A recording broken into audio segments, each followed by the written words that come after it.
Oke teman-teman, hari ini kita pertemuan ketiga ya mata kuliah statistik industri. Yang pertemuan 2 sudah dipelajari.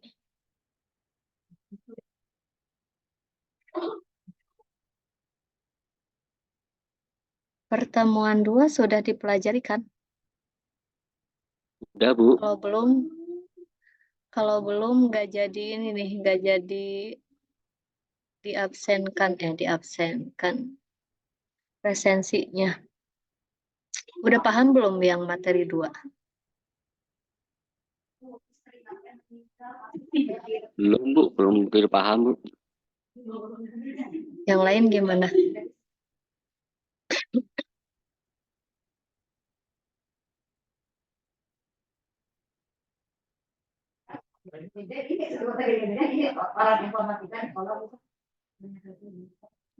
Halo, yang lain gimana? Aman?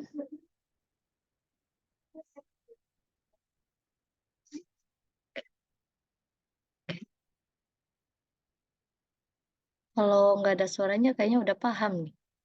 Kang Dadan aja nih yang belum paham ya.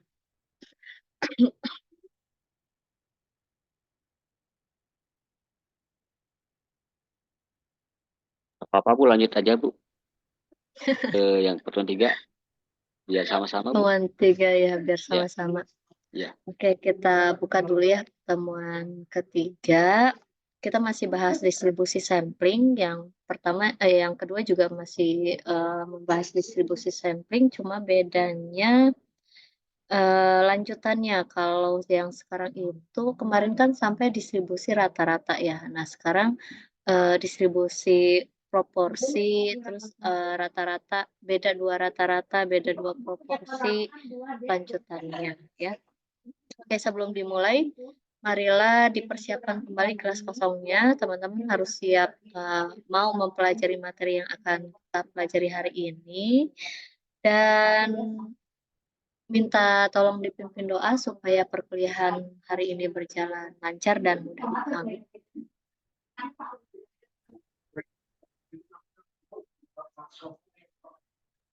Ya, baik, Bu.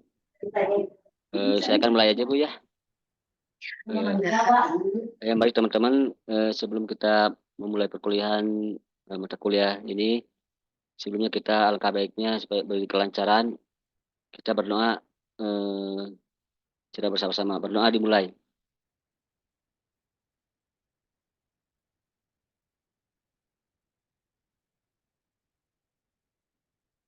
Ya, selesai, Bu.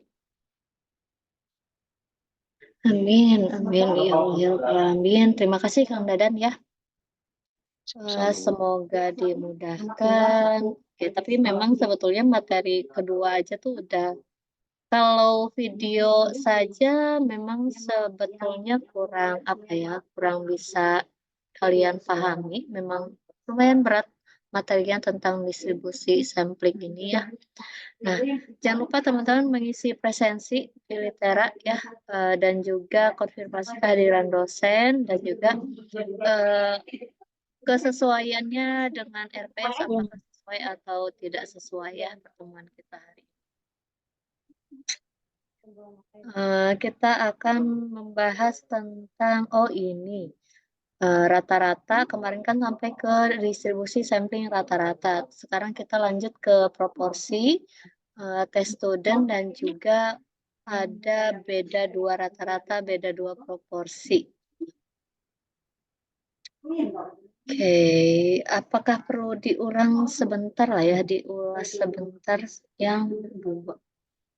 Yang dua nanti teman-teman di apa ya?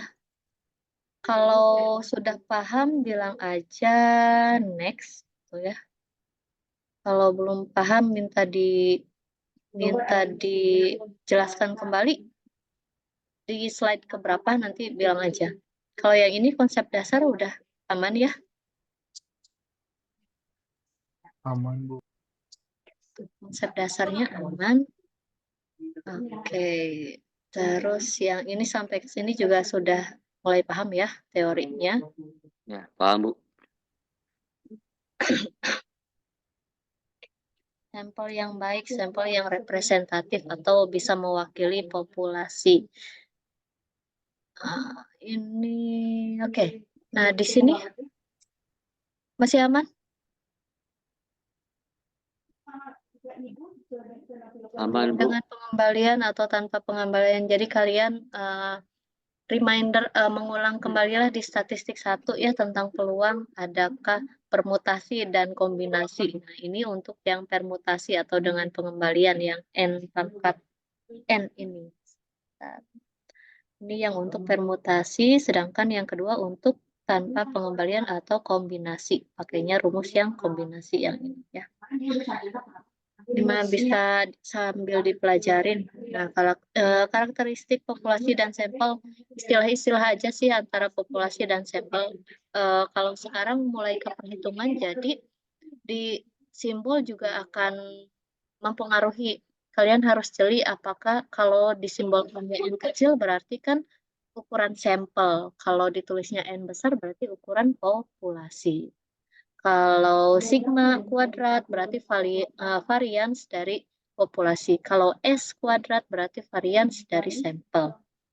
Ini yang nanti akan banyak muncul ya di perhitungan-perhitungan.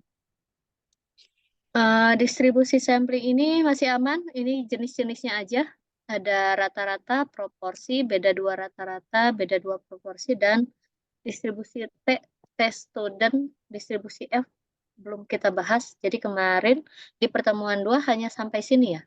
Distribusi sampling rata-rata. Nanti ketiga ini kita akan bahas di pertemuan ketiga yang sekarang. Distribusi sampling. Yang ini masih aman? Aman, Bu. Pengertian distribusi sampling rata-rata, sampling proporsi. Oke. Kalau ini distribusi sampling perbedaan kalau ada 2 populasi, rataan sampel. Nah, ini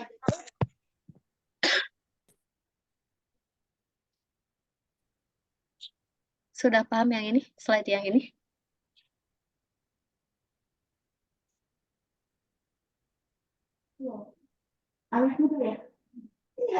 Jadi kalau ini ya cara pengambilan sampelnya ya. Ada berapa cara sih sampel itu? Kalau misalkan kalian belum pernah praktikum ya, praktikum yang kemarin biasanya praktikum kelereng nih, misalkan mau diambil warna biru, nanti ada berapa cara sih pengambilannya misalnya. Nah, kalau cara pengambilan sampelnya tanpa pengembalian, artinya kalau sampelnya udah diambil, ya sudah tidak boleh dia masuk kembali ke perhitungan ya, tanpa pengembalian.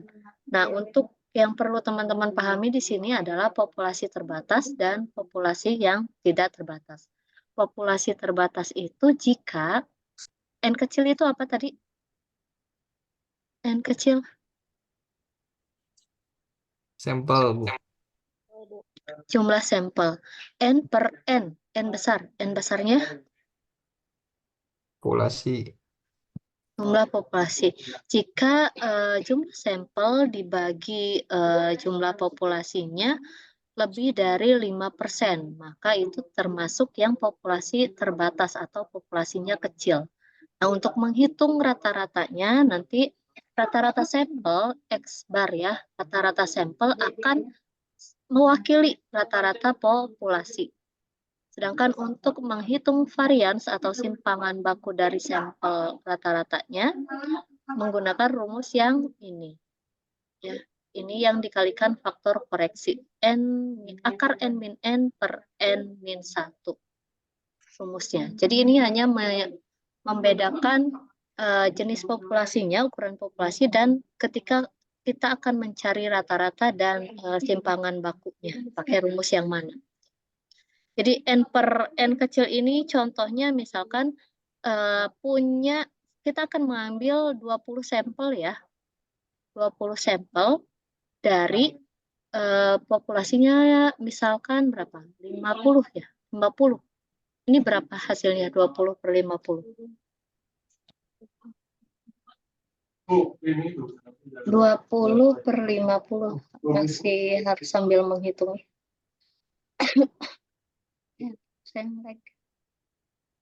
0,4 Bu.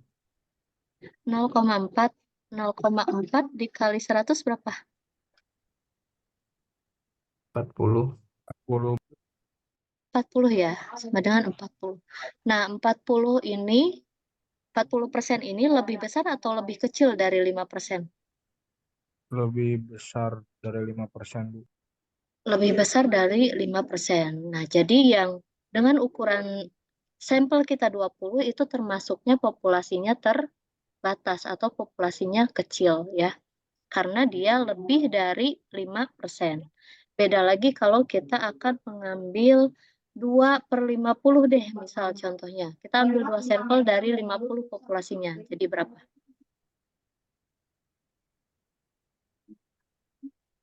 0,004. 0,04 dikali 100 berapa, Nel? Susah, mau dia macet. Jadi 4. 4 ya. Nah, 4% ini lebih besar atau lebih kecil dari 5%? Lebih kecil. Lebih kecil. Berarti kalau lebih kecil, nah berarti harus dihitung dulu. N per N-nya apakah lebih besar atau lebih kecil dari 5%. Tapi kalau kurang dari sama dengan 5% berarti termasuk populasi yang besar. Sehingga untuk menghitung rata-rata sampelnya sama dengan rata-rata populasi. Untuk simpangan baku sampelnya, rumusnya hanya simpangan baku populasi dibagi dengan akar N. Bedanya itu aja. Bedanya di rumus yang menghitung standar deviasi. Simpangan baku sama aja. Paham ya yang ini? Paham, Bu. Oke, ya. Ada beberapa dalil. Nah, dalil ini ya. Jadi untuk nah kalau dengan pengembalian itu untuk yang sampel acak jumlah sampelnya cukup besar. Yang dibilang cukup besar atau berdistribusi normal itu jika jumlah sampelnya lebih atau sama dengan dari 30, lebih dari atau sama dengan 30. Kalau kurang dari berarti dia termasuknya yang sampel yang kecil ya. Harus dihitung dulu N per N-nya.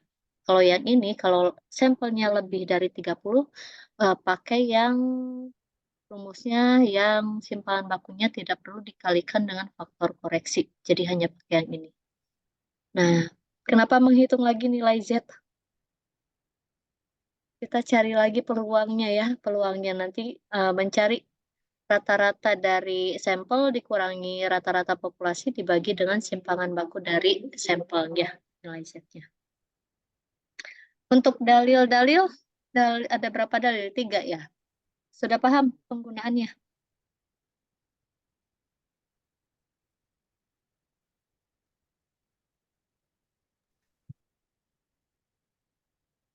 Masih di penggunaan dalil, paham?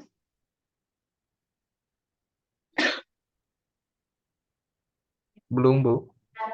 Paham ya. Jadi di distribusi sampling itu ada namanya dalil limit pusat.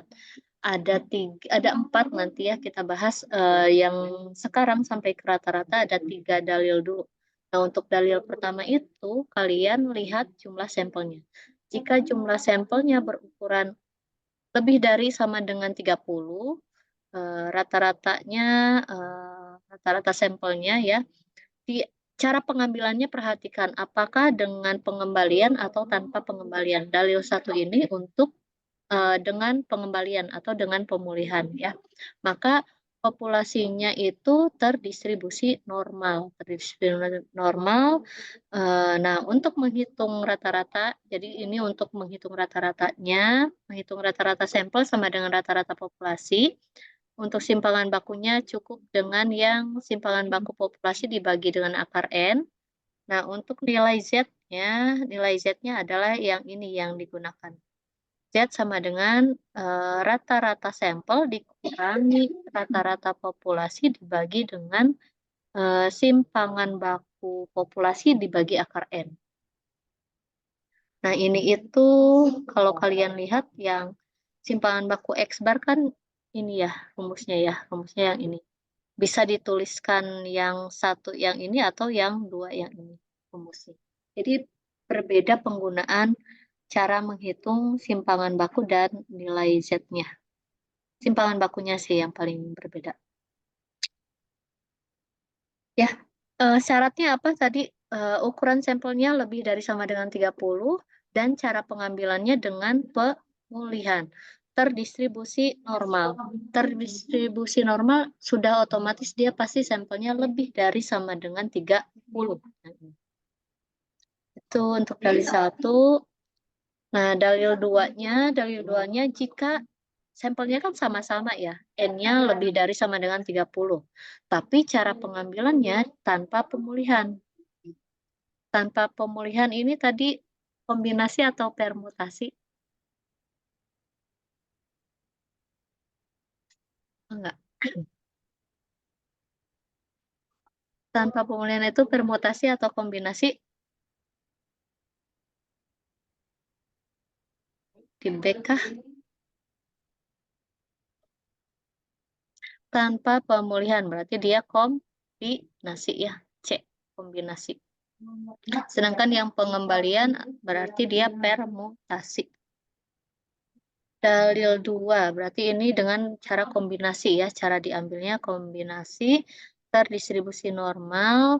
Nah, kalau dia dengan pemulihan atau kombinasi, maka rumus untuk menghitung simpangan baku sampelnya yang ini. Dikalikan dengan faktor koreksinya. Faktor koreksinya mana? Yang akar N jumlah populasi dikurangi jumlah sampel dikurangi N besar dibagi N besar dikurangi 1. Untuk menghitung nilai Z-nya juga sama ya. Nilai Z-nya dikalikan dengan faktor koreksi untuk yang simpangan bakunya. Oke, next. Ini untuk yang faktor koreksi tadi. Dalil 3, bedanya apa? Dalil 3 N-nya tidak diketahui, tidak disyaratkan harus lebih dari atau sama dengan 30 ya. Sampelnya berukuran N, terus Di jurnal teh kan baca di jurnal teh panggil di oke, terus di sini ya populasinya berukuran N yang besar ya, berarti dia N per N-nya kurang dari sama dengan 5% ya. Ukuran populasinya yang salah ya, N kecil per N besar kurang dari sama dengan berapa? 5% ya. Distribusinya sembarang. Nah, maka rumusnya pakai yang ini. Tidak dikalikan dengan faktor koreksi. Itu aja.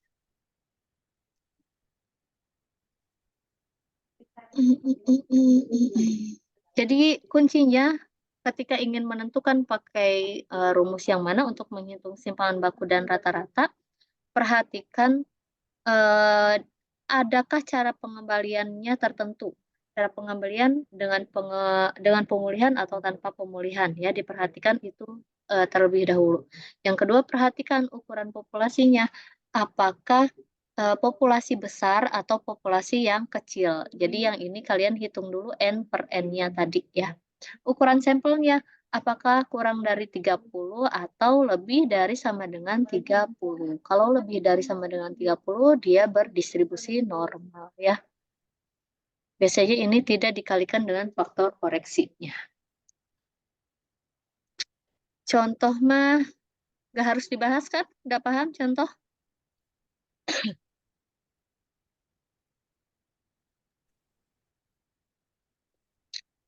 Halo? Ya, Aman? lanjut Bu, aman Bu. Aman ya, yang contoh ini cuma membuktikan kalau rata-rata sampel itu mewakili rata-rata populasi. Hasilnya akan sama. Rata-rata sampelnya berapa tadi ya? 6,6. Nah, rata-rata populasinya juga 6,6. Cara menghitung standar deviasi kalau yang normalnya, rumusnya nanti kalian buka lagi di statistik 1. Nah, kalau pakai yang ini, karena tanpa pemulihan dan populasinya terbatas, berarti dikalikan dengan yang faktor koreksi. Atau ini dalil keberapa nih yang tanpa pemulihan? Dalil 1 atau 2? Dilihat lagi syarat-syaratnya yang tadi ya. Terus, nah yang ini paham? Mengubah ke tabel Z? Jadi kita menghitung kemungkinannya rentangnya. Menghitung ke tabel Z. Kenapa kita harus ubah ke tabel Z? Karena kalau tadi kan ada 10 kombinasi nih misalkan ya. Nah, ada juga beberapa kasus yang kombinasi atau cara pengambilan sampelnya lebih dari 100 ada. Gimana cara kita menghitungnya ya? Jadi kita ubah ke tabel Z ini, ke bilangan Z untuk mengetahui probabilitasnya ya. Oke, kalau diubah ke tabel Z, rata-ratanya akan diasumsikan sama dengan 0, simpangan baku yang diperoleh itu akan sama dengan 1, dan nilai X ya, nilai X itu probabilitasnya akan sama dengan nilai Z yang ini. Jadi hanya butuh satu tabel aja, kalian nggak harus menghitung ke yang panjang seperti ini ya. Hanya butuh satu tabel Z. Sudah diunduh kan tabel Z-nya ya? Sudah, Bu. Udah. Contoh 2 masih aman atau perlu dibahas?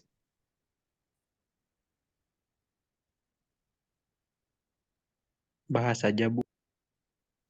Bahas aja yang contoh 2. Contoh 2 soalnya udah paham ya, upah buruh rata-ratanya 10.000.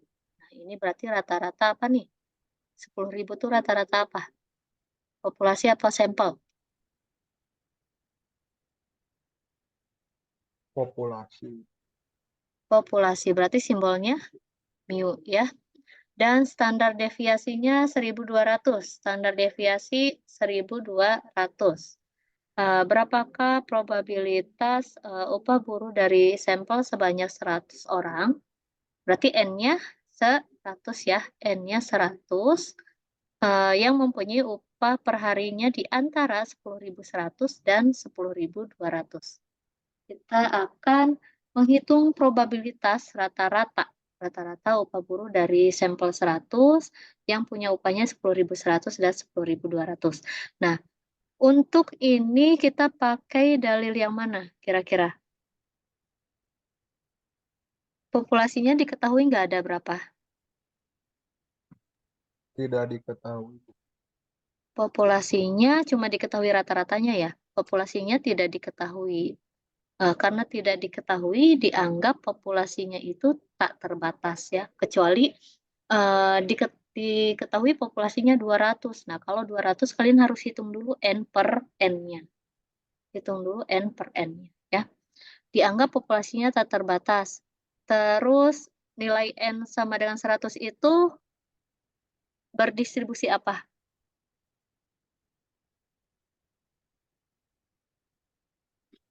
Berdistribusi kurang atau lebih dari 30? Lebih dari. Lebih dari. Jadi termasuk sampel yang besar ya, bukan populasi yang besar, tapi sampel. Sampel yang besar. Karena N-nya lebih dari sama dengan 30. Maka cara menghitung standar deviasinya pakai dalil yang mana? Coba dibuka lagi kira-kira. Antara 1, 2, 2 dan 3 pakai mana?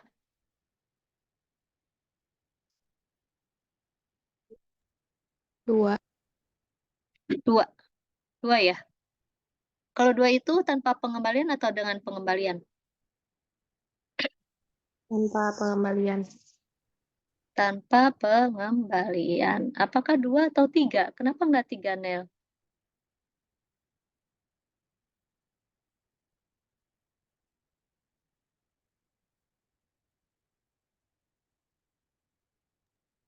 Tiga, Bu. Enggak.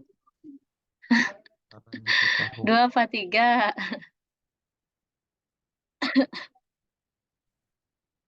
Oke, kita lihat, kita bahas dulu. Mana tadi, sampai mana ya? Dalil 1, 3, jika N-nya distribusinya sembarang, N-nya populasinya besar ya. Kalau 2 itu adalah yang ini, tanpa pemulihan, berdistribusi normal. Memang yang lebih dari 3 adalah berdistribusi normal, tapi yang dalil 2 diketahui populasinya berukuran N ya. Sedangkan dalil 3 diketahui populasinya N yang besar dan distribusi walaupun sembarang, tapi jika N-nya lebih dari 30 sudah pasti dia berdistribusi normal ya. Jadi pakainya yang dalil tiga. Ja. Ya, dalil 3 ya. Takut salah. Benar lah. Tadi sampai mana? Sampai sini ya. Yang dalil 3 berarti untuk rata-ratanya, rata-rata yang dalil 3 kan rata-rata sampel sama dengan rata-rata populasi. Jadi teman-teman tinggal tuliskan aja. Rata-rata sampel sama dengan rata-rata populasinya 10.000 ya. Tanpa kita hitung rata-rata dari si sampel. Akan sama. Terus kita hitung standar deviasi rata-ratanya. Berarti pakai rumus yang ini ya. Yang tidak dikalikan dengan faktor koreksi. Kita tahu simpangan baku atau standar deviasi dari populasinya 1.200 dibagi dengan akar N. Jadi standar deviasi rata-ratanya adalah 120. 120. Oke. Selanjutnya, karena N sama dengan 100 memenuhi kriteria N lebih dari 30, maka distribusinya akan normal. Jadi pakai yang ini rumusnya ya, untuk menghitung nilai Z-nya, X bar dikurangi rata-rata dari populasi dibagi dengan simpangan baku dari sampelnya. Dituliskan P. P itu adalah probabilitas atau peluang. Peluang yang rata-ratanya di antara 10.100 dan 10.200. Jadi X itu rata-ratanya ya. Peluang yang rata-ratanya di antara 10.100 dan 10.200. Nah, kita hitung di sini berarti ada 2 ya, ada 2. Hitung yang 10.100 dulu dan 10.200. Kita hitung untuk nilai Z1. Z1 untuk yang 10.100 nih. Ya, X1 itu berapa yang diinginkannya 10.100 dikurangi mu atau rata-ratanya 10.000 dibagi dengan simpangan baku dari sampelnya 120 yang sudah kita hitung tadi di awal. Jadi nilai Z1-nya 0,83. Sedangkan yang 10.200 kita tuliskan Z2 ya. Jadi di sininya X2 dan di sini ya rumus yang ini dilihat. X2 dikurangi mu dibagi dengan simpangan baku. Ini kurang lengkap nih. Nanti tulisnya lengkap ya. 10.200 dikurangi rata-ratanya 10.000 dibagi 120. Jadi nilai Z2-nya 1,67. Untuk menentukan peluangnya, berapa peluangnya nih? Tuliskan lagi peluang X di antara 10.100 dan 10.200. Jadi dituliskan P. Jadi tuliskannya nilai Z-nya. Nilai Z-nya 0,83. Nilai Z di antara 0,83 dan 1,67 yang ini. Hasil yang ini ya.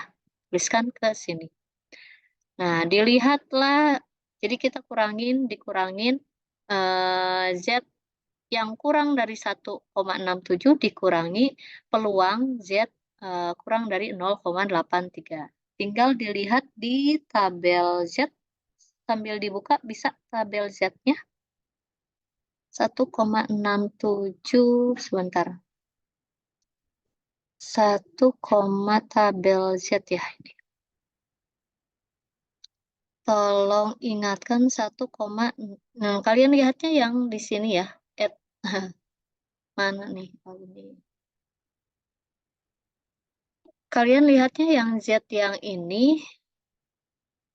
Tidak bisa deh. Z yang ini tadi berapa? 1, berapa? 1,67 ya. 1, ini kan ada minus ya. Kalian cari yang 1,6 berarti carinya nih. 1,6 nih di sini. Nah, ini di bawah. Tidak bisa. Nah, ini ya 1,6.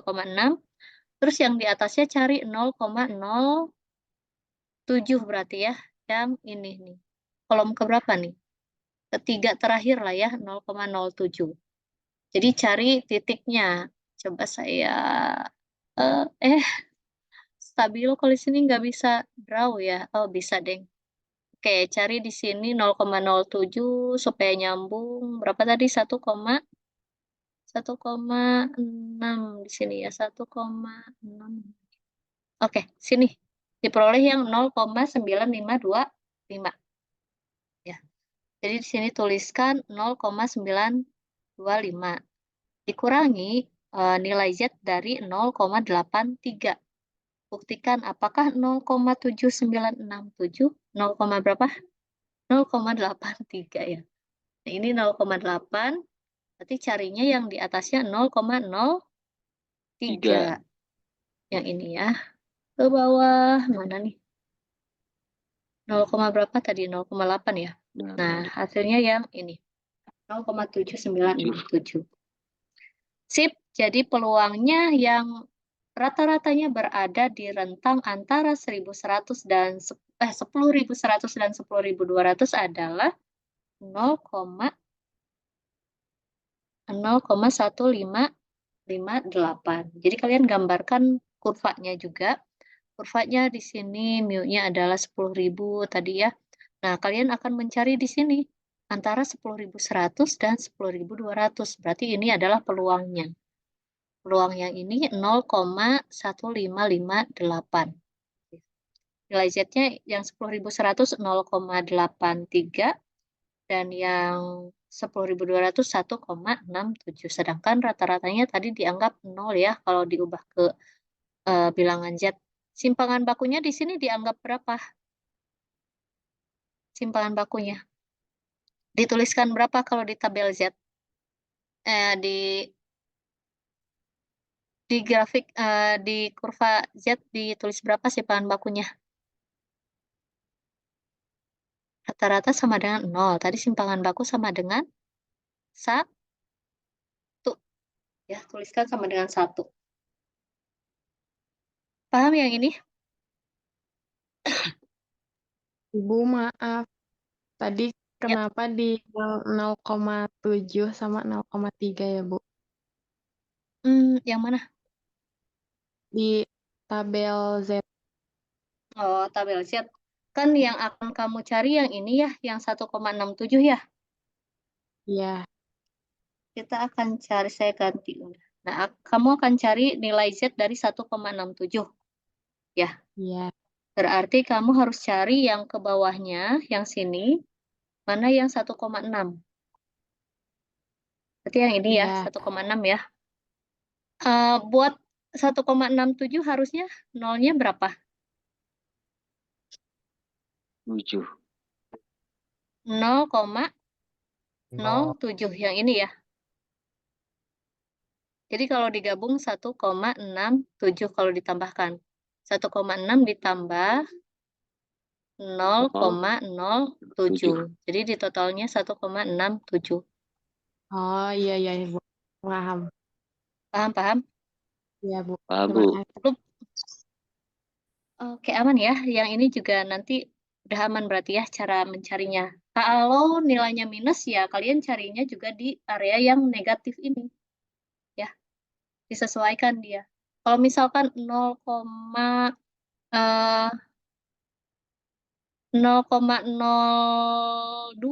berarti dia di sini ya 0,0 dan kalian cari yang 0,02 yang atas. Oh iya, Bu.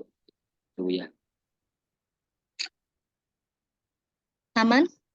Ini mah yang ketiganya kita kayaknya minggu depan nih.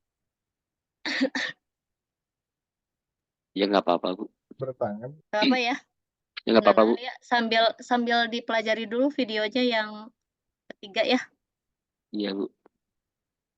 Biar paham gitu, Bu, kalau ini. Sip. Yang contoh 3 gimana? Izin bertanya, Bu, untuk kurvanya, Bu. Ya. Yang tadi itu untuk bentuk kurvanya, untuk menentukan bentuk kurva ini tuh gimana ya, Bu? Kalau untuk menentukan kurva Z, karena kita ubah semuanya ke distribusi normal, jadi bentuknya akan seperti ini, seperti lonceng. Akan selalu seperti lonceng. Oh, jadi akan selalu seperti lonceng ya, Bu? Iya. Oh, ya, Bu. Terima kasih, Bu. Sami. Harus mepet ke bawahnya seperti ini ya. Baik, Bu. Mana nih? Contoh 3, dibahas atau udah paham?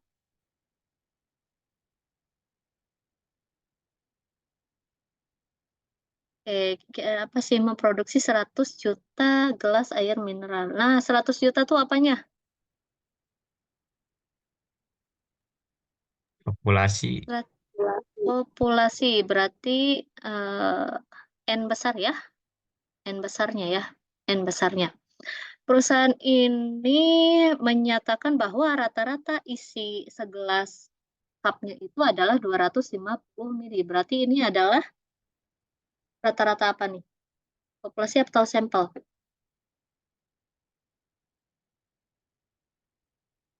Populasi. 250 mili adalah MIU ya. MIU-nya 250.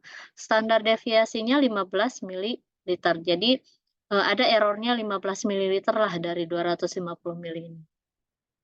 Nah, rata-rata populasi dianggap menyebar normal, berarti dia sudah berdistribusi normal. Jika setiap hari diambil 100 gelas. Nah, 100 gelas ini apa? Sampel. N kecil ya, N kecilnya 100 gelas. Dengan pemulihan, ingat ada kata kuncinya dengan pemulihan. Hitunglah standar error atau galat baku sampel tersebut. Terus peluang rata-rata sampel akan berisi kurang dari 253 ml. Berarti untuk nomor 1 pakai yang dalil berapa? Dalil 1, Bu. Dalil 1. Kita coba yang kedua. Jika sampel diperkecil menjadi 25 gelas. Nah, ini pakai dalil berapa yang 2?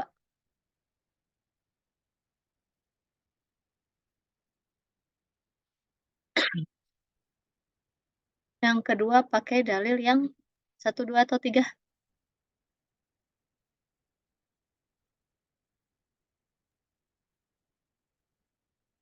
Ragu dia. Oke, yang pertama diselesaikan dengan dalil 1, yang kedua diselesaikan dengan dalil 3 ya. Karena yang pertama ada dengan pemulihan dan yang ketiga karena populasinya sangat besar. Tadi kalau kita bandingkan 25 per tadi N-nya berapa jumlah populasinya? 100, Bu. 100 juta apa ribu ya, lupa. 100 juta loh. Juta, Bu. 100 juta loh bandingkan ya. Populasinya sangat besar ya. Jadi pakai yang dalil 3. Populasinya sangat, kalau dibagi nih berapa persenan ya. Oke, N-nya 100 juta. Terus rata-rata sampel dan rata-rata populasinya tadi 250. Simpangan baku populasinya 15. N-nya 100 ya untuk yang nomor 1 nih. Ini untuk yang nomor 1 kita coba. Nomor 1. Dihitung galat bakunya pakai yang dalil 1. Dilihat rumus dalil 1.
Kayaknya saya yang terlempar ya.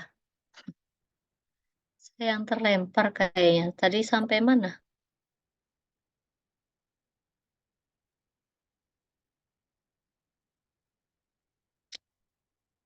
Tadi saya sampai mana jelasinnya ya?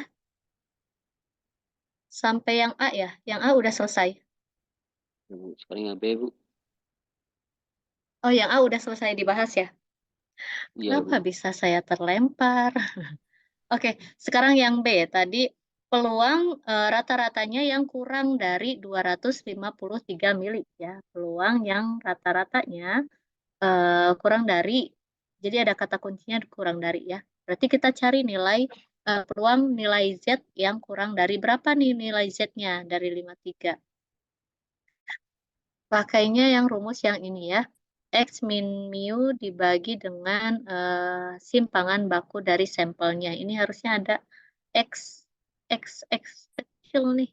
Wah, jadi rata-ratanya 253 dikurangi 250 ya. 250 dibagi 1,5 ya. Hasilnya adalah nilai Z-nya 2,0. Berarti kita cari nilai Z-nya yang 2,0. Carinya ke yang tabel Z lagi. Mana nih yang 2,0? 2,0 berarti yang ini ya, S. 0,9772, betul nggak? Sama nggak? Oke, Betul. tuh. Ya, berarti peluangnya, peluang yang rata-ratanya kurang dari 253 adalah 0,9772. Kenapa bisa besar? Kenapa peluangnya hampir mendekati 1? Kira-kira kenapa?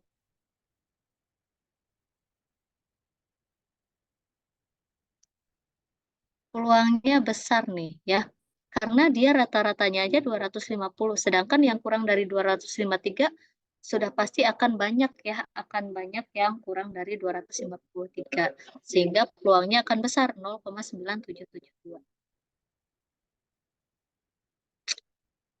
Nomor 2 diselesaikan dengan dalil 3 karena populasinya sangat besar. Alhamdulillah. Ini masih sama, cuma bedanya di N-nya ya, N-nya 25. Menghitung galat bakunya, rumusnya masih sama, sehingga diperoleh galat baku sampelnya 3. Kalau tadi 1,5 ya. Nah, kalau ada yang ditanyakan lebih dari ya, berapa sih peluang rata-ratanya yang lebih dari 255? Berbeda caranya dengan yang kurang dari tadi. Kita break sebentar sampai sebentar ya, kita break dulu.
Halo.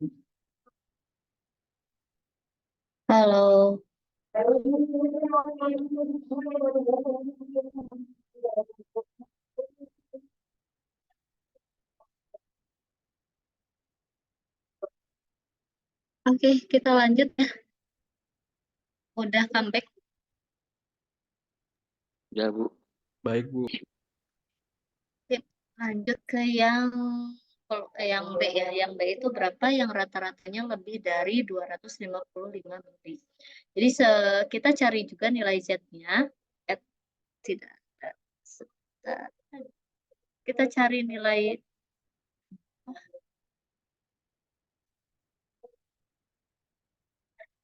nilai Z-nya ya pakai rumus yang dalil 3.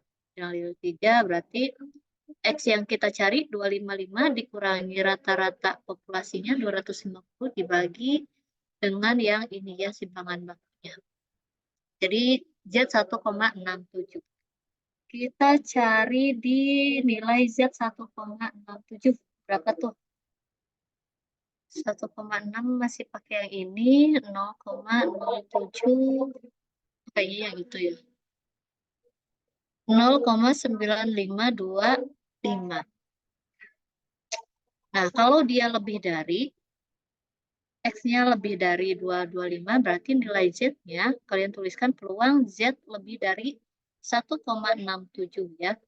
Nah, kalau yang lebih dari harus dikurangi 1. 1 dikurangi dengan nilai probabilitas nilai Z-nya tadi. 1 dikurangi 0,9525 yang ini ya. 0,9525. 1 dikurangi 0,9525. Nah, jadi sama dengan 0,0475. Jadi kalau yang lebih dari itu asumsinya kita gambarkan kurva Z-nya. Ini adalah nilai Z-nya ya. Z-nya sama dengan 0. Kita akan mencari yang lebih dari 1,67 ya. 1,67 kira-kira di sinilah. 1,67 nih. Ya, 1,67. Nah, kita akan cari peluang yang di sini. Peluang yang lebih dari 1,67. Kalau dipeluangkan total semuanya kan adalah 1 ya.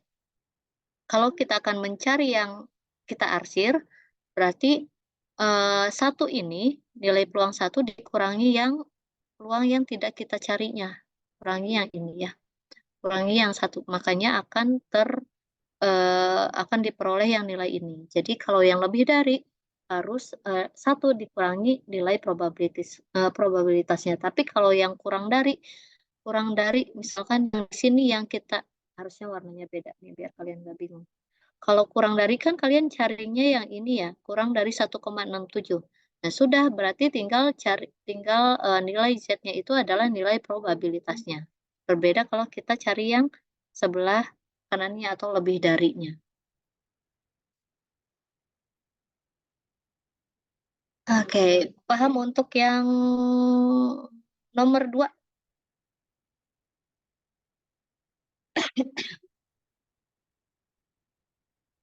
Kalau lebih dari berarti 1 dikurangi nilai Z-nya tadi ya, nilai probabilitas nilai Z-nya. Tapi kalau yang kurang dari langsung aja itu adalah nilai probabilitasnya 0,9772. Sip. 1840. Sebenarnya kita sampai 1840 sih ya.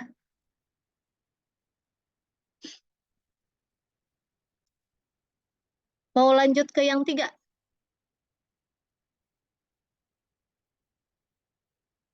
Belum salat nih. Nanggung yang jam 5 teh ya. Yang materi 2 udah paham ya? Aman ya? Ya, aman, Bu. Sudah, Bu. Aman. Kalau yang 3 itu lanjutannya. Kalau tadi kita menghitung distribusi rata-rata ya, distribusi sampling rata-rata. Nah, sekarang kita akan menghitung distribusi sampling proporsi. T student. Sesampainya aja ya. Kalian masih bisa mencerna kan? Masih aman kan? Masih bisa Ya, Bu. mengikuti? Masih, Bu. Bisa, Bu. Bisa ya. Nah, kalau distribusi sampling proporsi, berarti kita akan mencari proporsinya. Proporsinya sama ya. X dibagi dengan N. Jadi X itu adalah yang kita asumsikan nilai yang kita inginkan atau yang sukses dan tidak sukses. Nanti kalian buka lagi ya. Yang sukses atau yang tidak sukses. Jadi proporsi yang sampel yang akan kita inginkan. Ini untuk yang populasi. Sedangkan untuk yang sampel biasanya simbolnya itu proporsinya adalah P topi. P pakai topi. P pakai topi. Ya, P topi lah. X kecil dibagi dengan N kecil. Nanti seperti apa proporsi ya? Contohnya misalkan perbedaan persepsi penduduk miskin dan kaya terhadap pembangunan mal dilihat dari proporsi ketersetujuannya. Berapa orang yang setuju, berapa orang yang tidak setuju. Jadi yang sukses itu misalkan kita ingin mencari berapa orang yang setuju. Nah, berarti yang setuju ini adalah disebut yang sukses atau yang X-nya tadi, yang X yang atas ya. Nah, oke, proporsi populasi. Misalkan tadi yang setuju itu yang ini ya, misalkan yang ini adalah yang setuju tadi. Setuju dan tidak setuju. Kita hanya ingin mencari yang berapa orang yang setuju. Kalau dari satu lingkaran ini, kalau lingkaran ini masih di dalam, itu termasuknya proporsi populasi ya, proporsi populasi. Jadi kita populasi, kita hitung berapa jumlah smile yang ada di lingkaran ini ya. Ada berapa nih? 1, 2, 3, 4, 5, 6, 7, 8, 9, 10, 11. Berarti ada 11 ya. Ada 11 yang setuju atau yang sukses. Dibagi dengan jumlah di populasi itu. 11 berapa nih ya? Ya pokoknya dihitunglah semua nih ada berapa si yang setuju dan tidak setuju. Saya tidak menghitung, nanti kalian hitung ya 11 per berapa. X lah, saya simpulkan dengan X. Ini untuk memberi gambaran proporsi dari populasi. Tapi kalau kita ambil bagian dari populasi itu, disebutnya adalah proporsi sampel. Nah, dari sampel yang kita ambil, ada berapa sih jumlah yang sukses atau yang setuju? Ada berapa gambar smile-nya kalau di sini? Kalau di yang ini ada berapa jumlah smile-nya? 2. 2, Bu. Ada 2, berarti proporsinya adalah 2 per 3. jumlah sampelnya berapa? 5. 5. 2 per 5. Jadi proporsinya 2 per 5. Sama 5. seperti kita menghitung persentase sih. Tapi tergantung jumlah dari sampelnya atau si pembaginya. Paham ya? Proporsi itu apa? Paham, Bu. Aman? Wah, mulai loyo nih. Oke, ini pun sama ya, untuk distribusi sampling populasi, proporsi juga sama. Kita harus bandingkan ukuran sampelnya ya. Ukuran sampel populasi kecil dan populasi besar. Kalau sama pengertian seperti yang tadi, kalau populasinya kecil, ketika nilai N per N-nya lebih dari 5%. Jadi pakai rumus ini untuk rata-rata proporsinya sama dengan rata-rata proporsi dari populasi. Sedangkan untuk simpalan baku dari sampel proporsinya, rumusnya adalah ini. P akar P 1 min P ya, 1 min P per N. Dikalikan dengan faktor koreksinya. Sedangkan kalau populasinya besar atau jika N per N-nya kurang dari 5%, maka yang dicari adalah hanya menghitung ini saja. Akar P itu proporsinya ya, proporsinya dikali 1 min P dibagi dengan N. Jadi kalau ini nggak ada dalil-dalil, ya, cuma nanti kalian harus memperhatikan apakah populasinya besar atau populasi kecil. Oke, yang ini contohnya sama seperti yang kemarin, tapi kita akan proporsi populasi dari yang, misalkan saya ingin ambil 1, 3, dan 5. Berarti P-nya atau proporsi yang suksesnya adalah 3 per 5, sama dengan proporsinya 0,6. 0,6 ini adalah proporsi dari populasi. Kalau misalkan kita ambil tanpa pengembalian, maka banyaknya kemungkinan sampel, kita hitungnya pakai kombinasi ya. Banyaknya kemungkinan adalah 10. Jadi ada 10 kombinasi sampel yang akan kita ambil. Kemungkinan sampel yang terpilihnya harus ada 10 ya. 1 sampai 10. Ada 10 kombinasinya. Ada 10 kombinasi dari angka dari unsur 1, 2, 3, 4, dan 5. Kalau kita ambil cuma 3 ya, 3 dari 5, berarti ada berapa urutan ya, berapa urutan nih. Contohnya sampel yang terpilih di sini bisa aja 1, 2, dan 3. Terus 1, 2, dan 4. Terus 1, 2, dan 5. 1, 3, dan 4. Dan seterusnya sampai ada 10 kombinasinya ya, 10 kombinasi dari 3 itu. Terus yang ingin kita ambil tadi adalah nomor berapa aja? Nomor yang dikuningkan ya, nomor 1, 3, dan 5. Saya tuliskan di sini deh, saya bulatkan ya, 1, 3, dan 5 yang terpilih, yang termasuk si P-nya tadi, si suksesnya tadi ya. Sukses atau P-nya. Nah, dari kombinasi 1, 2, dan 3, ada berapa yang termasuk ke angka yang dilingkarin? 1, 3, dan 5. 1, 3, dan 5. Dari yang sini ada berapa yang termasuk ke yang kombinasi ini? Yang dilingkarin. 1 termasuk nggak? 1 masuk ya. 2, 2 tidak. Enggak. 3, 3 masuk. 3 masuk. Udah. Jadi cuma ada 2 proporsinya. 2 dari 3 sampel yang terpilih. Yang kedua, 1, 2, dan 4 ada berapa yang termasuk ke yang 1, 3, dan 5? Yang suksesnya. 1 aja. Ada 1 aja ya. 1 aja tuh yang ini. 1 aja berarti 1/3. Yang ketiga, ada 2. 2 ya. 1 dan 5. Yang keempat, 2. 3. 1 dan 3. 2/3. Coba yang terakhir. 3, 4, dan 5. Ada berapa nih? 3 dan 5 ya. 2, Bu. Jadi 2/3. Nah, inilah proporsi sampelnya ya. Dari 3 sampel yang terpilih, ini adalah proporsi sampelnya. Ini masih untuk membuktikan kalau rata-rata proporsi populasi itu sama dengan rata-rata proporsi sampel ya.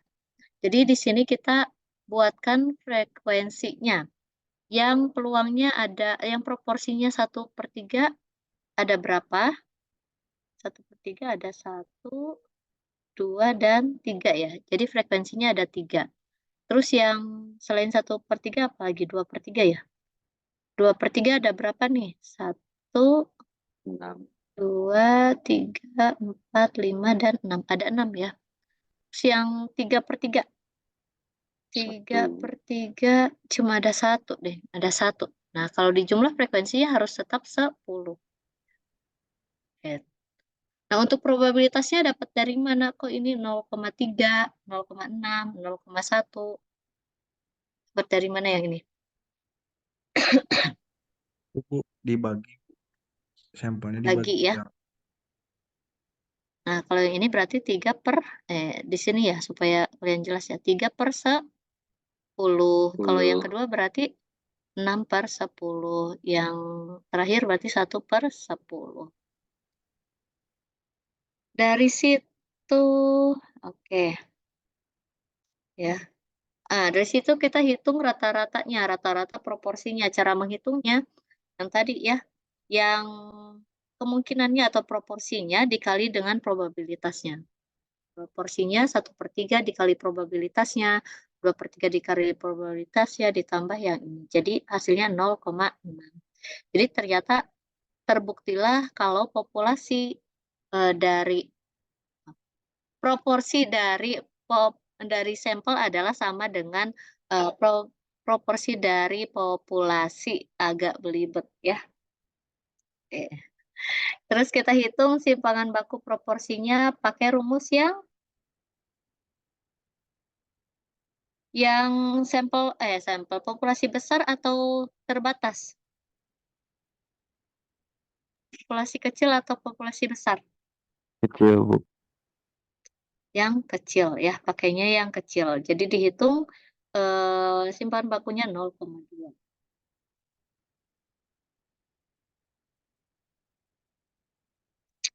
Oke, ini mah tadi yang 1 min P-nya bisa diganti dengan simbol Q. Jadi kalian bisa tuliskan P dikali Q aja.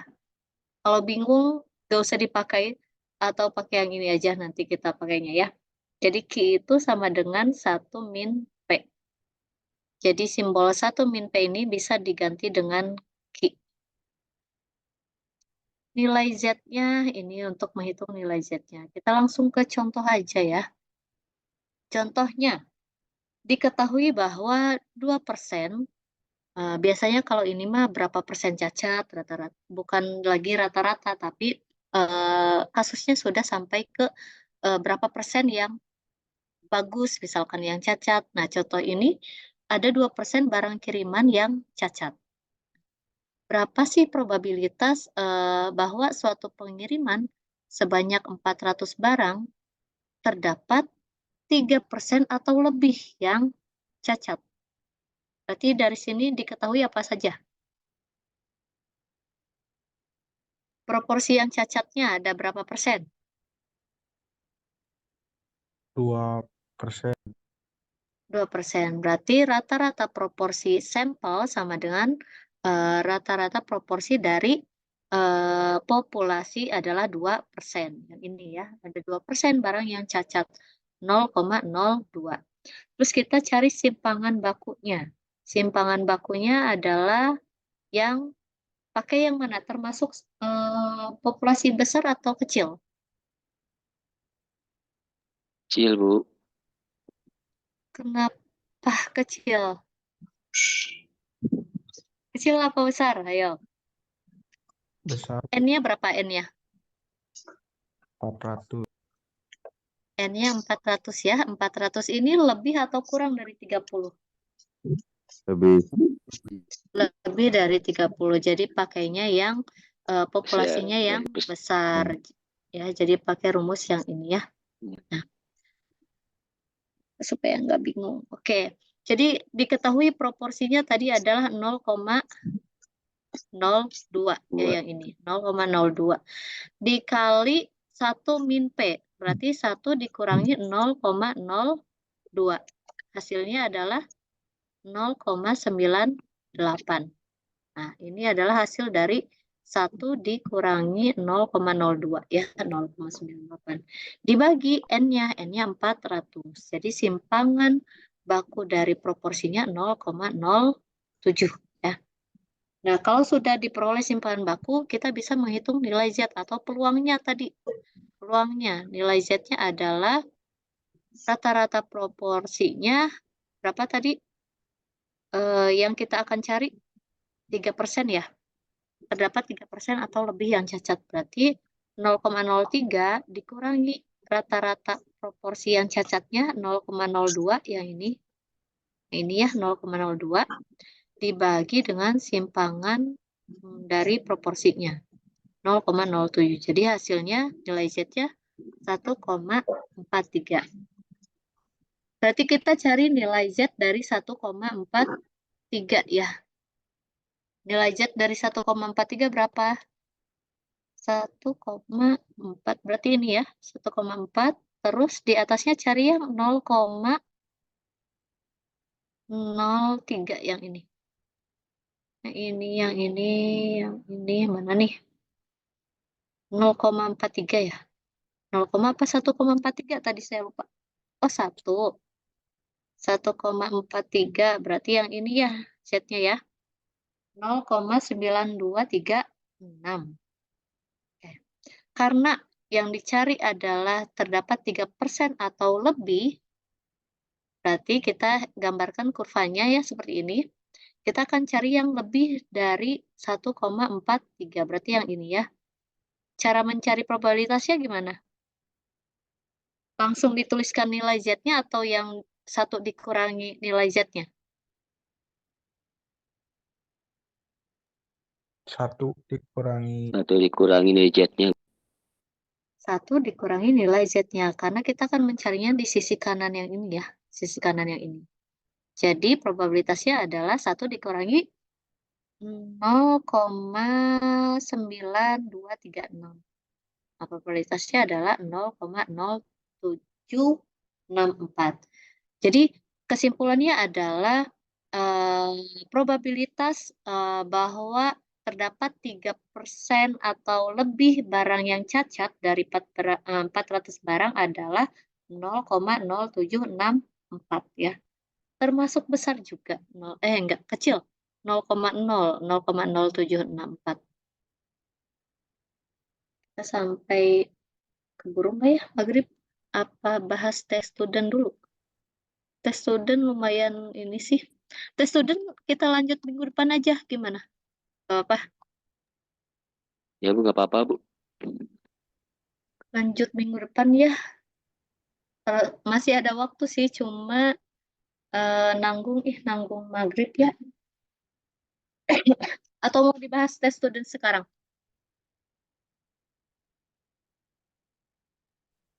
Minggu depan online atau offline, Bu? Minggu depan Minggu aja. depan ya. Harusnya kalau yang kelas A berarti offline ya. Keempat masih online. 1 sampai 4 kita masih online.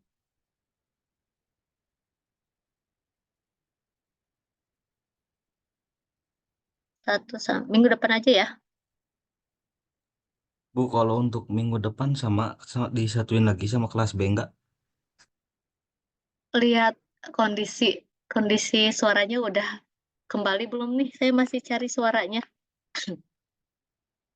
Semoga udah kembali lah ya. Kalau kembali ya sesuai jadwal aja jam 10 berarti. Yang kelas A. Boleh aja, Bu. Digabung. Ya Bu, gabung Senang aja Bu. kali. Gabung aja Bu, biar Kalau ini cepet digabung sembuh. saya senang banget. Kalau Gabung aja Bu. digabung saya senang sekali. Tadi Bu lagi sakit, gabung aja Bu. Kita lihat ya nanti seminggu ke depan gimana. Kemarin Kalau benar-benar online hilang mah boleh, suaranya. Bu. Iya online. Kalau online digabung nggak apa-apa. Gak apa-apa Bu, bagus Bu. Kalau saya mah gak apa-apa, gak tahu kalau yang lain mah, Bu. Gimana nih yang lain yang kelas A? kalau digabung hari apa, Bu? Tetap sekarang cuma digabung jamnya aja ke jam 5.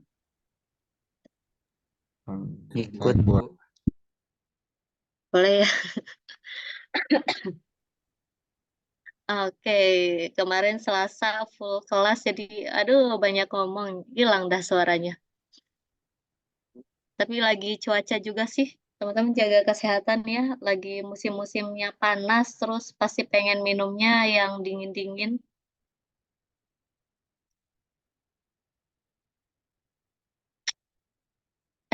Tidak ada yang ingin ditanyakan dari materi tadi? Masih aman ya? Ada Aman. sih Bu, ingin Gimana bertanya Kang nilai Randi? untuk nilai P itu tuh selalu kurang dari 1 ya, nggak nggak lebih gitu kan? Oh iya, kalau nilai P peluang maksimalnya 1. Kenapa tuh Bu? eh Back to statistik 1 ya. Jadi kalau peluang itu nilainya adalah pasti terjadi atau tidak terjadi ya. Kalau pasti terjadi nilainya itu sama dengan 1. Tapi kalau tidak akan terjadi adalah 0. Jadi nilai peluang itu di antara rentang 0 sampai dengan 1. Berapa sih kemungkinan kalau lebih mendekati 1 berarti peluangnya akan semakin mungkin terjadi. Tapi kalau lebih mendekati ke 0 berarti akan lebih besar kemungkinan tidak terjadinya. sama kayak persen sih, ada yang maksimal 100% gitu ya. Jadi tolak ukur untuk mencapai suatu kesuksesan. Kalau di peluang itu maksimalnya 1. Kalau di persen berarti 100% misalkan. Oke. Terima kasih, Bu. Nah, bisa. Pokoknya kalau statistik 2 ini harus agak flashback ke statistik 1 sih, karena kita bahas lagi peluang, apalagi yang distribusi normal, terus Poisson ya, yang gitu.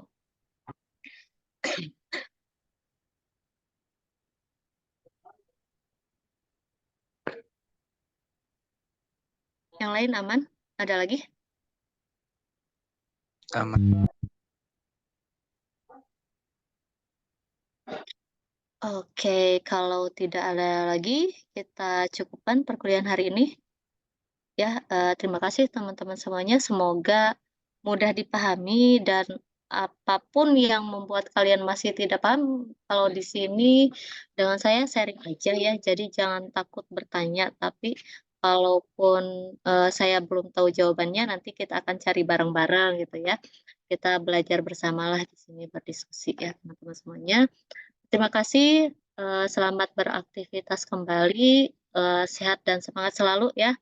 Assalamualaikum warahmatullahi wabarakatuh. Waalaikumsalam Waalaikumsalam warahmatullahi wabarakatuh. warahmatullahi warahmatullahi wabarakatuh. Terima wabarakatuh. kasih, Bu. Terima kasih, Ibu.